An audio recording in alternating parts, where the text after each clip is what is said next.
If you're here for improv, go away. This is Other Than Improv with Anthony Francis.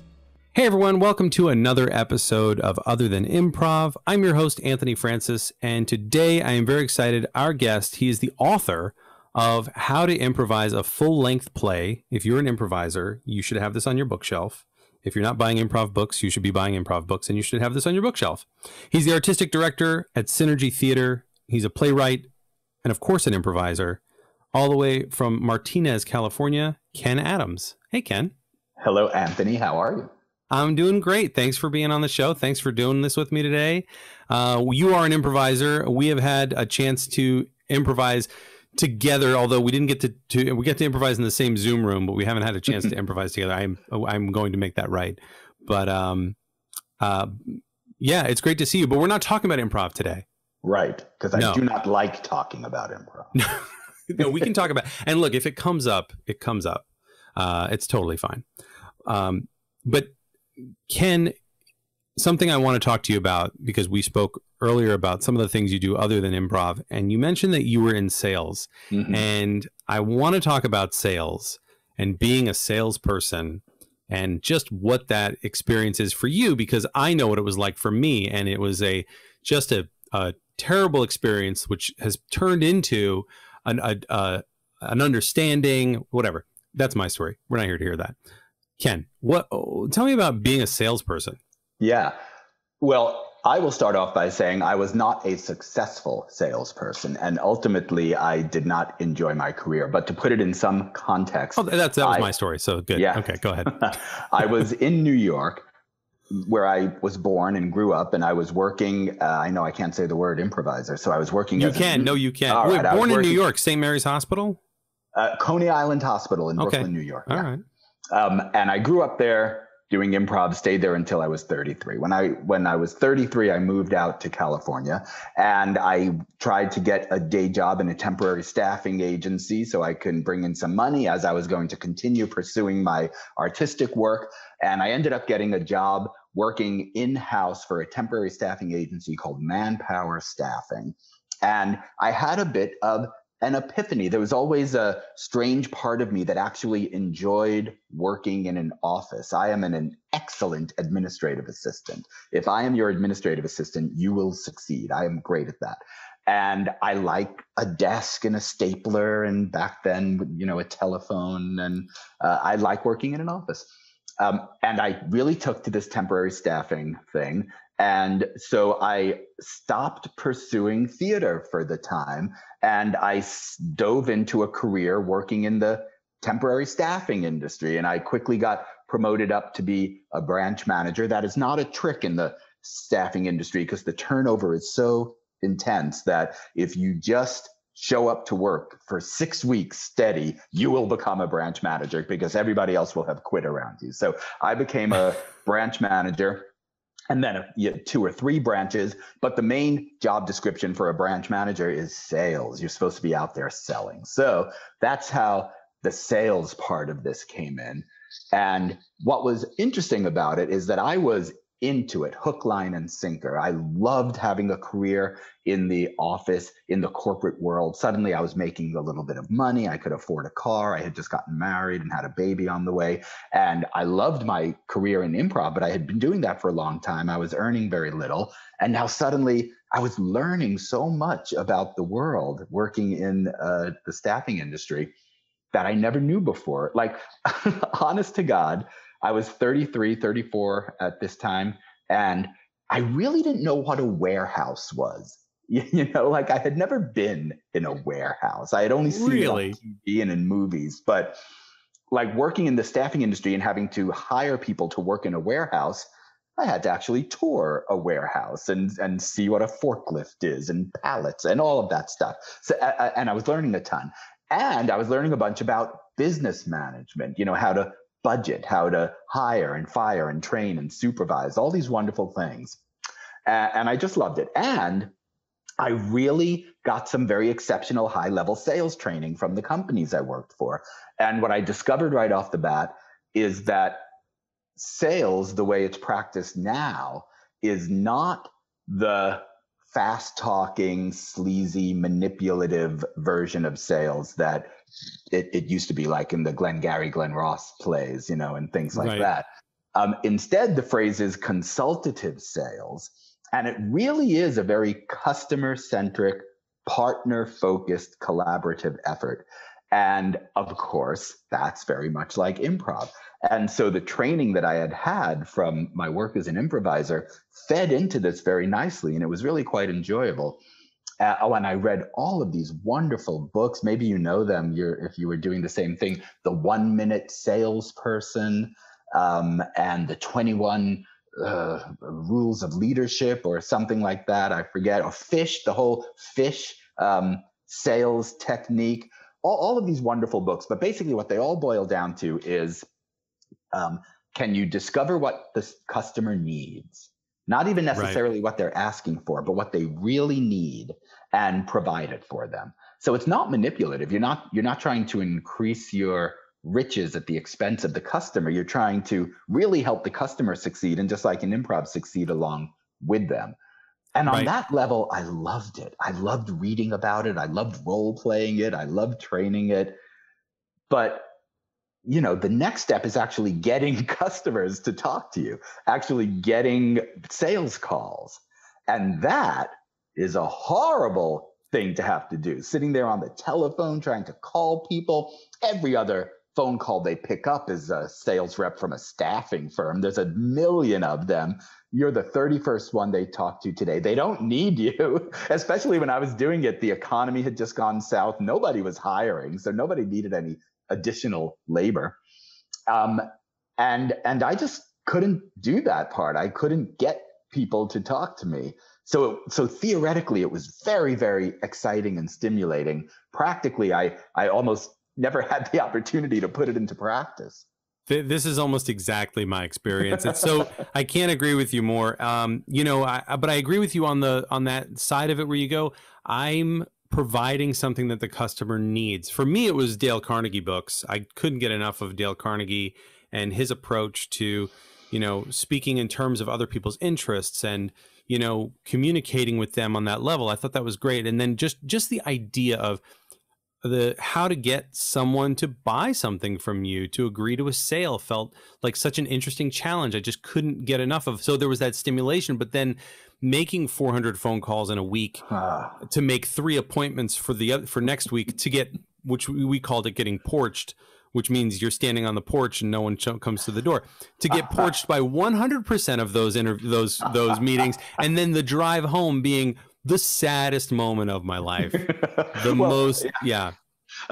other thing in the staffing industry is that when you make a sale, you don't really have the product that you're selling. What you're selling is they will interview your candidates, or they will allow you to send an employee over there to do the job.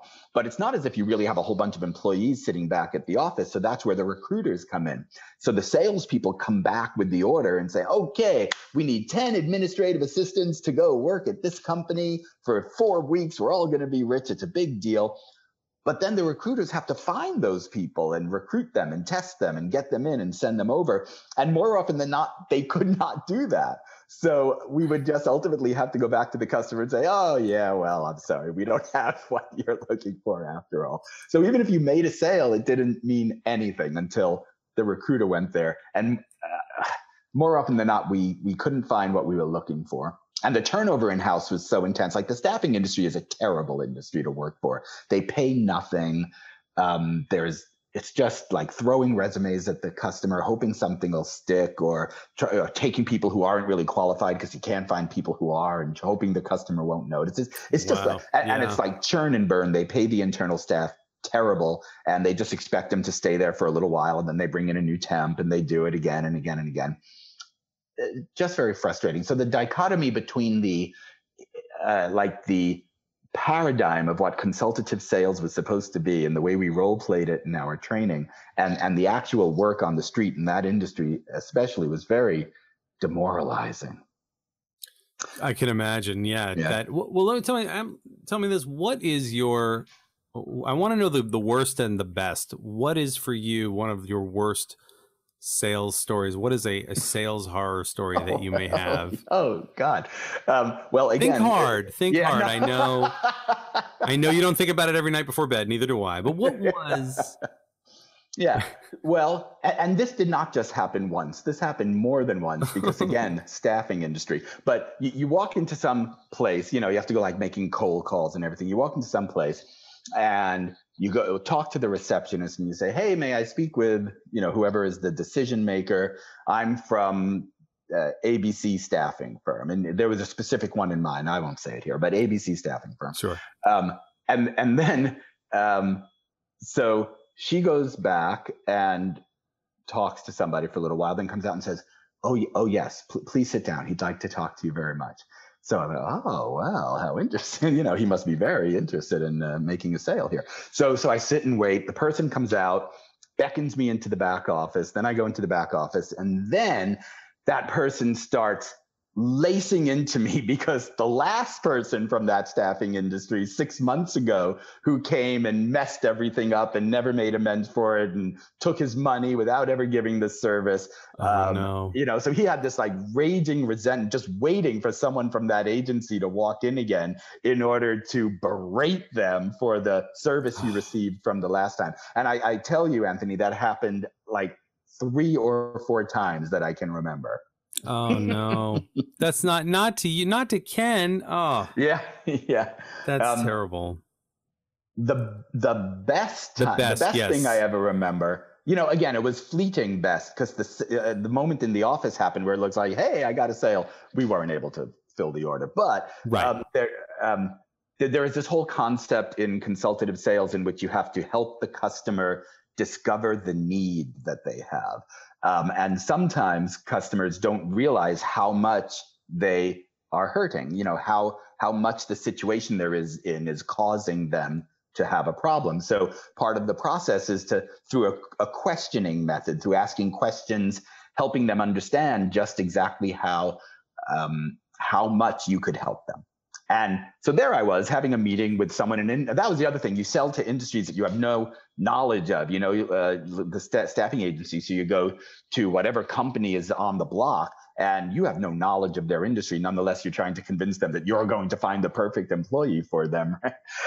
So there I was having a meeting with some fellow in some big company, and it was some firm that I really knew nothing about, like some biomed firm or something that I just knew nothing about the industry. But nonetheless, I was trained in my sales technique and I was doing my thing and I was asking the questions and I could tell that it was going well. And suddenly this guy, he had to be like 70 years old. He is just like so bought into the problem I am helping him discover he has that he literally stands up behind his desk and shouts out, "We're bleeding money. We need your help." Oh my gosh. Well, all right then. Yes. Now, had we been able to provide that help, it would have been a total score. Right? Would have been great. Yeah, but I got the signature on the permission slip to go try. That's the moment where you don't say anything. You quietly pull out the contract. That is something. So what's some sales advice that you might have for a young person? I forget. I think like, oh, someone who's in their 20s, they got it figured out. No, a lot of young people in the sales game don't really know what to do. What advice might you have for young salespeople? Well, oh gosh. One thing, man. What's one thing maybe you learned in your?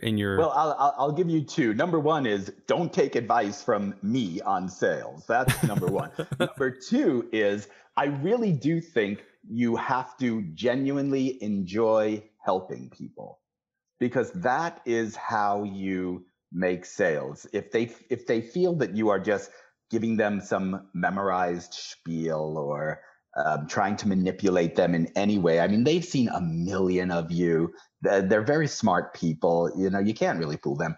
But if they really feel that you're a nice person who genuinely wants to help them, then they work with you. And it really is a partnership. So that's it. I think it is not an industry for someone who is not honestly interested in other people and helping them. Right. Yeah, you have to be. I think you don't get into sales. Yeah, if you get into sales to help people, I think that's what it is. We talked about this a little bit too before, where everything is sales. Yeah. Where do you see yourself selling now? In what ways are you a salesperson now? Yeah. Well, I am a salesperson. Because you can't escape it. But anyone who's listening to this, you can't escape sales. If you don't think you're a salesperson, if you work at a job, you're a salesperson. And if you are, whatever you're doing, you've sold someone on you at some point. So there's no hiding from it. That's what got me through it.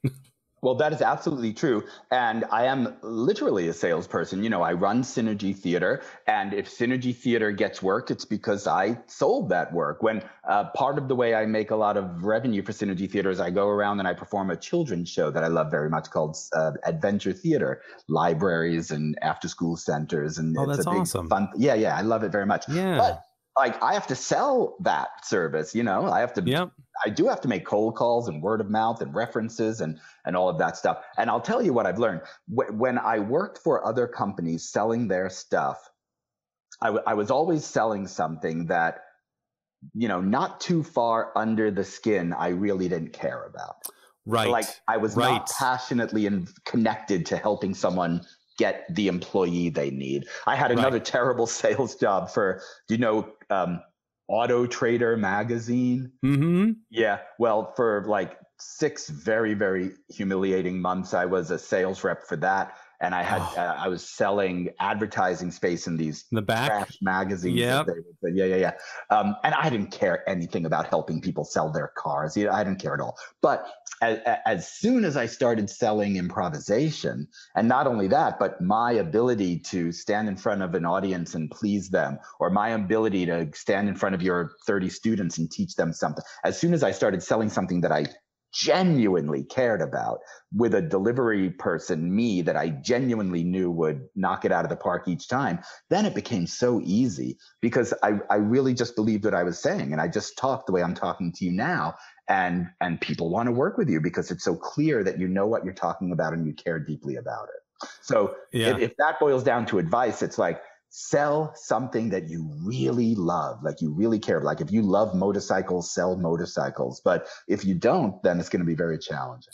That's so funny you say that because I ride, I had a motorcycle and I sold it because I don't have a garage. And if you have a motorcycle without a garage, you know the struggle. But I thought about it. I was like, I would go sell motorcycles for fun because I would just get to talk to people about motorcycles and I would just be like, hey, it would be the most anti-sales mindset I've ever had. Be like, oh my God, you want to look at motorcycles? Let's look at these motorcycles because I love these motorcycles. Like if you can find what you love, if you can find that, like you're saying, you find that product or whatever it is or that service that you just know. I can tell you for me, I sell my improv workshops to companies. And this is a plug. This is advertising, marketing. No.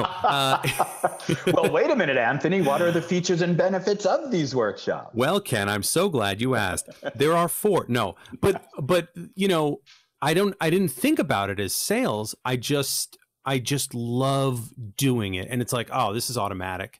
And that's, I think the hard part is, you get into a sales position and I sold life, health, and variable annuities.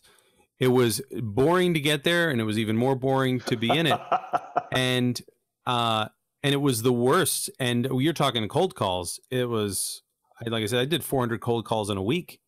I got commended for it, but ultimately found out that I'd rather call the same 7 people that I know need it and let them know that I'm there for them than burn through 400 people who I will never remember. But I think the secret, if I could give a piece of sales advice to anyone, if you contact someone, don't just contact them once and don't try to sell them on the first time you contact them. Call them and let them get to know you, spend time with them, let them know you care. I think that's what most people, you call someone, if someone came and knocked on my door today and was like, hey, you want to buy a magazine? I'd be like, no. Right. And then but if they came back every Wednesday, but like now we're talking like a month later, they're like, well, I don't know about every Wednesday. They'd probably get in trouble, but you know what I mean? If they kept coming back and that, eventually they're like, oh, hey, Anthony, how you doing? Just want to see if you want to get a magazine. How are the cats? It's only a matter of time before I'm like, you know what? This person obviously cares enough about me to keep coming back to check in. And I keep saying no. I think it's just a matter of time until, someone says yes, which you hear all the time in sales. I'm sure you've been through a sales. Did you ever go to the sales trainings? You ever go to a hotel Yeah. sales training. Those were the best parts of the whole job. They were in-house trainings. I worked for very large companies, so they didn't like ship us out to some other organization sale training. They ran them themselves. But oh yeah, they were very lavish. We'd spend a week in Seattle, and just the fun of hanging out with your friends in the company, and hanging out in Seattle at night and all that. But and then in these like I was saying, the workshops and the role playing and the strategizing and the theory behind it all. I loved all of that. I wish I could just take sales training for fun. That's almost as fun as taking improv classes. It really is. It is. But it is really, on some level, even if you love what you're selling and all of that, it is a numbers game at some point. Like, you just have to get your message in front of enough people so that the small percentage that actually need it at any given time are going to be available to you. So there is some amount of getting out there with improv, like the things that you and I sell. I think we really tap into what they always tell us we're supposed to tap into, which is word of mouth and referrals. Because we go in there, we know we're going to be awesome, and we have so much confidence, and we are awesome. And then they tell their people, and it's word of mouth. Again, unless you're selling something that you really have that kind of confidence in, and that really is that good, it's going to be hard to get positive word of mouth and referrals. Right. And, doing what you love, I think, creates this sort of hustle. I think about when we built Improv my wife is like, you're an incredibly hard worker. I'd never really heard that before with my name attached to it. So I was like, really? She's like, I was like, I don't know. But when you think about it, I did drop-in classes, I teach like 3 nights a week, like, like putting in like 3-4 hours a night after work kind of stuff, like outside the day job. Like, you don't realize that you're putting all this time, effort, and energy, because you're just kind of like under the power of your own sail, or the wind of your own sailing analogy. Yeah.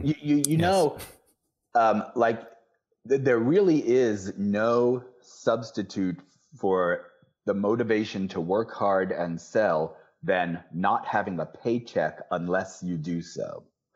Right. As soon as you are independently employed, that's another whole topic, another whole podcast about being an independent business person and the challenges and the rewards of that. But boy, I'll tell you, when you work for the big companies, they're always like, how do we bring ownership to our employees? How do we get like Kenn in the little Concord office to care as much as Manpower care about? Oh, I said the name. There you go. To care about. I'll bleep it. To care about that agency as much as the CEO does it. And the answer is you're not going to, because at the end of the day, whether I do sell this stuff or not, I'm still getting my salary, and I'll still be kind of okay, and I still really don't care that much. But as soon as you start working for yourself and there is no money except for the money that you personally bring in, well, then suddenly you really start to understand in a different way all of those things they were trying to teach you. Like, it didn't make sense, call the customer just to chat. I'm sure the customer doesn't want to talk to me just to chat or whatever. But when you work for yourself and suddenly you realize, oh, I get it. Like, I'm really becoming friends with these people because the relationship is so personal, because what I'm selling is me and something I love so dearly that it isn't just a customer. She's actually become my friend over the past 2 weeks. And it is fun just to chat. And if you pair that with your improv world, you see it. You go, oh my gosh, I spend time with these people and they pay me for a service, but like, we're also friends. It's very much, the line is so blurred. I have people who I absolutely love, and I go to their shows, I support them, and then they pay me for classes. And you're just like, well, we're just all kind of like it's like the multi-level marketing, but it actually works, I guess. Yes. No, but you know what I mean? Like we're a network of people. Yeah. Oh, yes. No, improv is not a multi-level marketing. Yeah. Well, not the way we do it. Right. But it does work like that. Like, if you just do what you love to do as well as you could do it, it attracts people. And that's kind of the philosophy of sales, right? You just keep selling good things and it attracts more customers. But you really have to love the thing, because there are those hard times where, you better call 30 people because you haven't brought in a new customer in a few months and the old ones are running to the end of their needs with you. And, that element does exist. So it is hard work. what's something that you would sell to, let's say you had to take a sales job tomorrow. It couldn't be, well, it could be anything. What's something that you would sell outside of anything you're selling now? Oh, that is a great question. And I've never thought about this before until now, but the first thing that pops to my mind is some type of education or training program that I would care about very much, like something for kids. I do love kids. I love working with kids and I love helping kids. And there really are some wonderful organizations like these after school tutoring places. Maybe I don't really know too much about them, but Yeah. something that I felt was a real value, a real service to educating children. I think I could become very passionate about that. Wow. Yeah. That's awesome. Yeah. And what do you feel about overcoming objections in the sale? Well, yeah. Again, with the staffing agency, their objections were right. There was really no overcoming them. They were like, well, Ken, look, the service, it doesn't work. You're like, it doesn't. It doesn't work. Like, you're not going to Can I have some of this coffee? Are you guys, can I have? You're not going to be able to find this person, are you? No, ma'am. I'm not. Can't. Do you validate? Yeah. Overcoming objections, of course, was like a major topic in all of the sales training. And that was a big thing. And to be honest with you, I don't know that I am expert enough salesman to really have any deep insight into that. But, I certainly know that just trying to convince them they're wrong doesn't work, because their objections come from experience. Where do you, so comparing it to the sales that you do now, do you even run into objections? Yeah.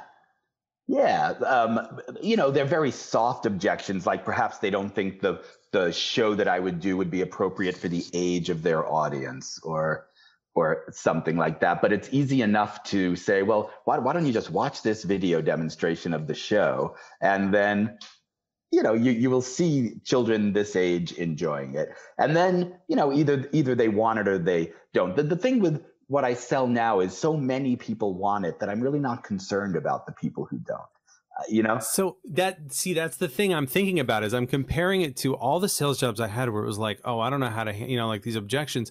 But then it's like, I don't really run into that now. Right. And it has something to do, I think, with the energy that you bring to the table and the passion, because you're so knowledgeable about it. I think that's what you run into. And I think you're really hitting the nail. You're kind of like, yeah, I don't really run into it. Yeah, it becomes less of an objection and more of just a question that needs answering. Yeah. And you kind of have that answer. The other thing is what we do is so modifiable that we really can create any service the customer wants within the realm of what we offer. I'm sure your workshops are like that too. But if I'm trying to do a show, my adventure theater show for an audience, but they have this monthly theme at the library and they really need to work in this book for some reason or another, no problem. It is so easy to mold what we do in order to be exactly what the customer wants. And not a lot of services really are that malleable. Well, that, and I think the power of, with the improv background, I mean, what is our power? Justification. I mean, we can work something into our, whatever, like we can justify why this is here. It's the muscle we work all the time. Yeah. Oh, this is so interesting. This is so much more interesting than I thought. I wasn't sure how I'm like, gosh, how would we pair? How would we, we're both improvisers now. We used to be salespeople. We're still salespeople, but maybe we've figured it out. We've unlocked the secret. I think so. In fact, one of the corporate workshops that I sell is a consultative sales model using, the story spine, right? Once upon a time, every day.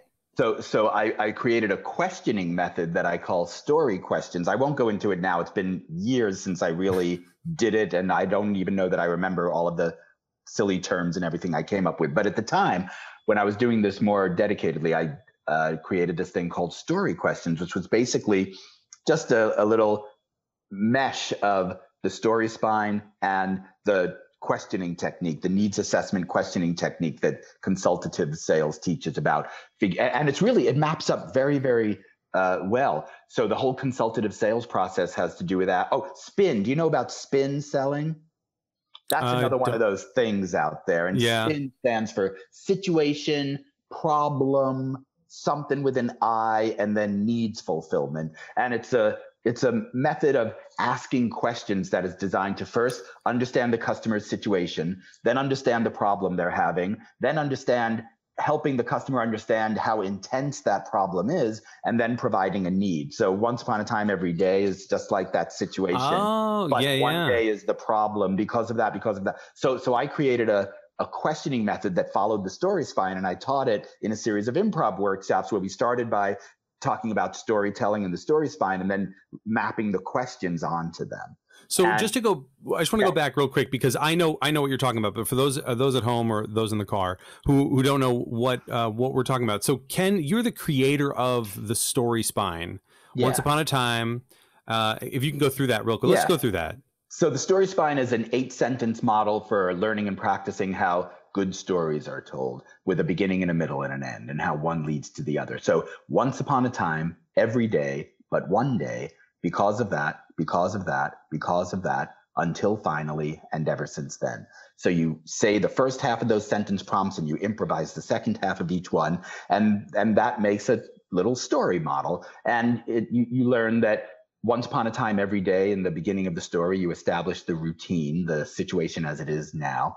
But one day breaks the routine and thrusts us into the middle. Because of that, because of that, because of that are the consequences. The stakes get higher, the problems intensify, until finally is the climax of the story, where the hero is set on the road towards success or failure. And then ever since then is how the story turns out, whether the hero succeeds or fails.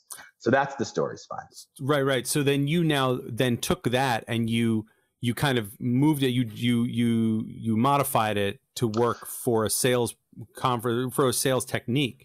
Yeah, and the only reason reason I was able to do that was because coincidentally, when I was in the sales industry, I was taught this other thing called spin selling. And spin is a method of consultative sales, which helps you understand how to ask certain types of questions during the sales process that will help the customer understand what their situation is, what their problem is, how intense that problem is, and how you can help them solve it. So you see how easily that maps to the story spine, just coincidentally. So, let's not say I stole spin selling, but let's just say I heavily borrowed the brilliance of this other body of work called spin selling. I took that model of questioning and I just mapped it to the story spine, and then I taught it through a storytelling perspective, using the story spine as an entrance point to questions. And then I came up with my own names, like, I don't know what they were, like platform questions and event questions and consequence questions. So basically it's spin selling, but you get to practice it through improv and improvisational storytelling. And it's a great deal of fun and frankly, very effective. Yeah, that's really interesting. And I had no techniques on my end. What I would do is what I was taught from my dad, who taught me how to sell, which is explain the product and then stop talking, pull out the contract and start filling it out. And if they have questions, answer their questions, never stop filling out the contract. Was your dad like selling in the 40s and 50s? Yes. Yes. That's a podcast for another time. But I don't know. Right, but that's so interesting. Like consultative sales questions, like, so what delivery date works best for you, Monday or Thursday? Yeah. Oh yes, I actually. So scheduling appointments, I use the scheduling funnel. The scheduling funnel. What works for you? I think I did it with you. I was like, well, what works for you? Is this week good? Is next week better? What's good? Tuesday or Thursday? 1 o'clock or 3 o'clock? Great. And then that's it. 3 o'clock on Thursday, and then you've got your appointment. I like that. I think it's a good way to just narrow down an appointment. Well, to tell you the truth, Anthony, I was a little confused as to why you have been filling out a contract the whole time we've been having this conversation. But now Just sign here, Kenn, please. Well, Kenn, this was great. Thank you so much for being here, for talking about sales of all things. But man, this is really exciting. I haven't been able to talk to someone about sales in a while. So it's been fun. That was surprisingly fun. I didn't think I would ever want to talk about sales, but that really was a lot of fun. Oh, I'm glad. So I really highly recommend everyone get How to Improvise, a full-length play, The Art of Spontaneous Theater by Kenn Adams, and read it because it's such a good book. It's got so much good information in it. That's my plug for that's what I'm selling today. And Kenn, anything else you want to mention for anyone listening? Oh, well, Synergy Theater. We teach improv classes online and synergytheater.com. You can find out all about it. We live stream shows every week, Thursdays at 6 o'clock California time, Fridays at 7 on our YouTube channel and our Facebook page. And we have a fun Facebook group called Talk About Improv with Synergy Theater. So go on Facebook. Sorry, I don't mean to cut you off. But let me just tell you, it is one of the best Facebook groups out there. If you haven't had a chance to go on, I love it. Kenn's always putting up great discussion topics. I really, really enjoy it. So really good stuff. Sorry, go ahead. Thank you. I appreciate the plug very much. Yeah, that's it. Check us all out. Synergytheater.com. Awesome. I'm Kenn Adams. You're Kenn Adams. Let me do that again. You can have it. You can have it. I just want to be Kenn. Thank you very much, Kenn. I've been your host, Anthony Francis, and we will see you all next time. Goodbye. Bye-bye. If you're here for improv, go away. This is Other Than Improv with